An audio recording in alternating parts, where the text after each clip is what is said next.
बुशरा बीबी को बनी गाला से अडियाला जेल मुंतकिल करने का हुक्म। इस्लामाबाद हाई कोर्ट ने महफूज फैसला सुना दिया। अदालत ने बनी गाला को सब जेल करार देने का नोटिफिकेशन कलअदम करार दे दिया। पंजाब में बारिशों और साथ ही दर्जा हरारत में इजाफे की पेश गोई। महकमा मौसमियात के मुताबिक आज से 10 मई तक पंजाब के बेशतर शहरों में दर्जा हरारत बढ़ जाएगा। गर्मी और लू की शिद्दत में इजाफे का खदशा, शहरियों को मोहतात रहने की हिदायत। पंजाब के मैदानी इलाकों में बारिश का भी इम्कान।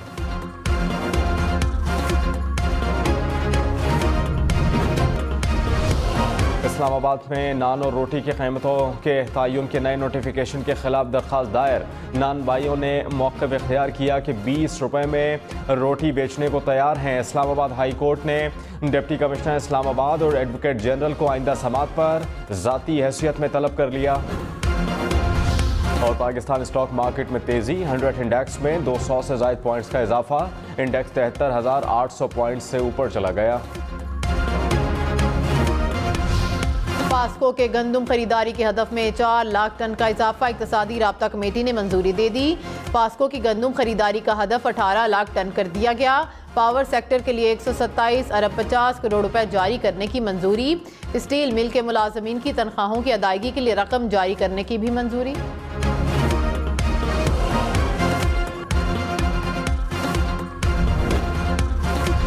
वज़ीर दाखिला मोहसिन नकवी ने कहा कि कुछ लोगों की ख्वाहिश है कि मेरे और अनवारुल हक काकड़ के खिलाफ गंदुम इंक्वायरी हो। साबिक निगरान वज़ीर आज़म अनवारुल हक काकड़ ने कहा, गंदुम की दरामद कवायदो ज़वाबत से हुई। मैं कोई मुग़ल बादशाह नहीं कि फरमान जारी करूं और अमल हो जाए। कानून के तहत काम होता है। सूबों की जानिब से भेजे डेटे के मुताबिक गंदुम दरामद का फैसला किया गया। फूड सिक्योरिटी डिपार्टमेंट के इंचार्ज के तौर पर गंदुम दरामद की जिम्मेदारी कबूल की। कभी मामला सूबाई हुकूमतों या किसी और पर नहीं डाला।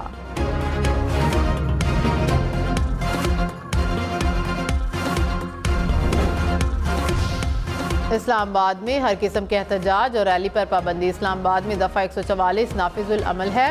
इंतज़ामिया के मुताबिक किसी को भी 9 मई को कानून हाथ में लेने की इजाज़त नहीं होगी। खिलाफ वर्जी करने वालों के खिलाफ सख्ती से निपटा जाएगा। चीफ जस्टिस काजी फाइज ईसा ने कहा कि कुछ लोगों ने सोशल मीडिया को कैप्चर किया हुआ है, इसलिए समात बराह रास्त दिखा रहे हैं।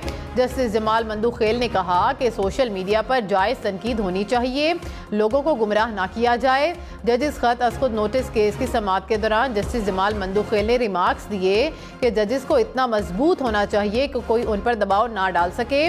जस्टिस अतर मिनल्ला ने कहा कि आप तवक्को करते हैं मातहत अदलिया का जज वो काम करे जो सुप्रीम कोर्ट के जजेस नहीं कर सके। चीफ जस्टिस ने कहा कि अदलिया के अलावा ब्यूरोक्रेसी में भी मुदाखलत है, उनके पास तो तौहीन अदालत का इख्तियार भी नहीं।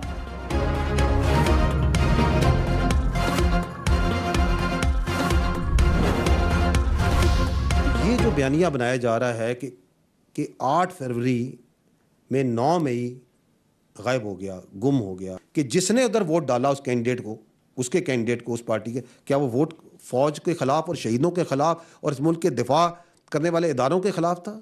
क्या वह वोट 9 मई के जलाओ घेराव के हक में था? Absolutely not. तर्जुमान पाक फौज ने कहा कि इंतखाबात के बाद बयानिया बनाया जा रहा है कि 8 फरवरी के बाद 9 मई गुम हो गया। इंतखाबात में 47% टर्न आउट रहा। इस पार्टी को 18.5 मिलियन वोट पड़े, जो 31% वोट बनता है। 70% वोट उसे मिला। ये अफराद आबादी का 8% बनते हैं। 92% आबादी उनके साथ नहीं रही। इस पार्टी को मिलने वाला वोट पाक फौज के खिलाफ हरगिज नहीं था। अगर इसका कोई सबूत है इल्ज़ामात का, तो जो मुतल्लिका आईनी और कानूनी इदारे हैं उनके आगे वो रखा जाए। आर्मी का जो रोल था, that was only as per the mandate given by the election commission of Pakistan, और वो था एक सिक्योर एनवायरनमेंट प्रोवाइड करना। हर हुकूमत वक्त के साथ पाक आर्मी का, फौज का एक गैर सियासी मगर आईनी और कानूनी ताल्लुक है। TGISPR ने कहा कि सियासत में झूठ की बुनियाद पर बयानिए बनाए जाते हैं। फौज का इलेक्शन में किरदार सिर्फ महफूज माहौल फराहम करना है। मुदाखलत के सबूत हैं तो मुतल्लिका आईनी और कानूनी इदारे के सामने रखें। आइन रियासत और इदारों के खिलाफ प्रोपेगेंडे की इजाज़त नहीं देता। मुआशरे से नफरत, हिजान और प्रोपेगेंडे का खात्मा ज़रूरी है। हमें दोस्त और दुश्मन में तमीज़ करना सीखना होगा। तर्जुमान अमरीकी महकमा खारजा मैथ्यू मिलर ने कहा कि अमरीका पाकिस्तान में किसी सियासी जमात को सपोर्ट नहीं करता।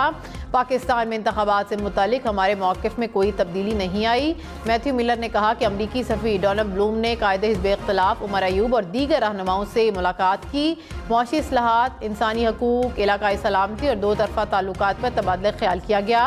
अमरीका सऊदी वली अहद के दौरा पाकिस्तान की हिमायत करता है और सराहता है।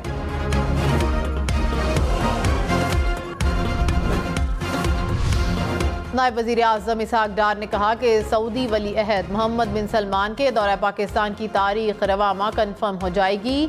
रमज़ान में दौरा सऊदी अरब में वज़ीर आज़म ने सऊदी वली अहद को दौरा पाकिस्तान की दावत दी थी। मेरी मौजूदगी में मोहम्मद बिन सलमान ने दौरा पाकिस्तान की दावत कबूल कर ली थी।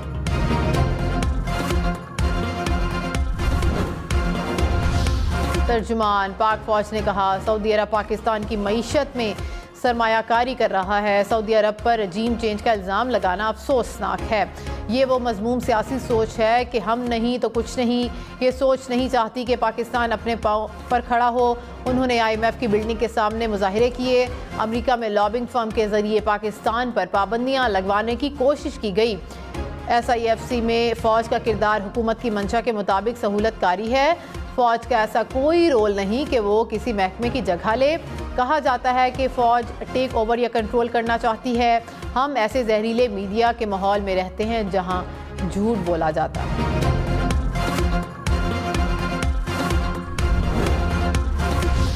बिजली सार्फिन को एक और झटका देने की तैयारी। अवाम पर बिजली का 51 अरब 88 करोड़ रुपए का बोझ डाला जाएगा। नेपरा ने दरख्वास्त जमा करा दी। दरख्वास्त माली साल 2023-24 की तीसरी सहमाही एडजस्टमेंट के लिए दायर की गई। नेपरा अथॉरिटी 17 मई को दरख्वास्त पर समाअत करेगी।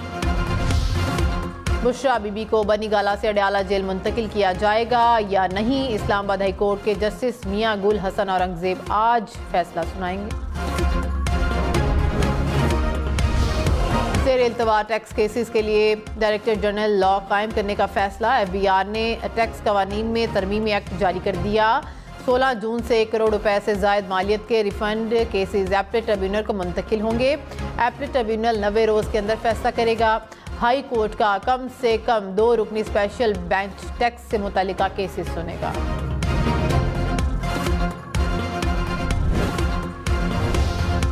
तर्जुमान पाक फौज ने कहा कि माली साल 2022-23 में पाक फौज ने 100 अरब रुपए टैक्स दिया।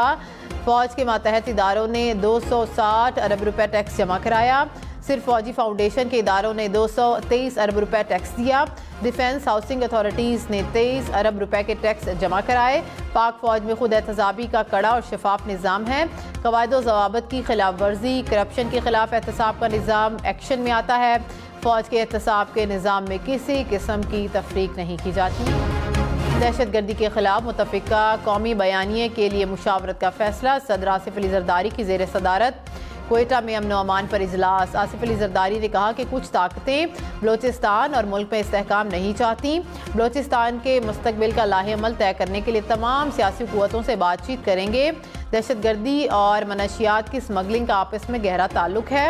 मौशी इस्तेहकाम के लिए स्मगलिंग का तदारुक ज़रूरी है। तर्जुमान पाक फौज मेजर जनरल अहमद शरीफ ने कहा कि दहशतगर्दी के ताने बाने अफगानिस्तान में मिलते हैं। दासू हमले की मंसूबाबंदी अफगानिस्तान से की गई। ठोस शवाहिद मौजूद हैं। TTP के दहशतगर्द अफगानिस्तान सरजमीन इस्तेमाल कर रहे हैं। ठोस शवाहिद के बावजूद अफगान हुकूमत दहशतगर्दों के खिलाफ कार्रवाइयाँ नहीं कर रही।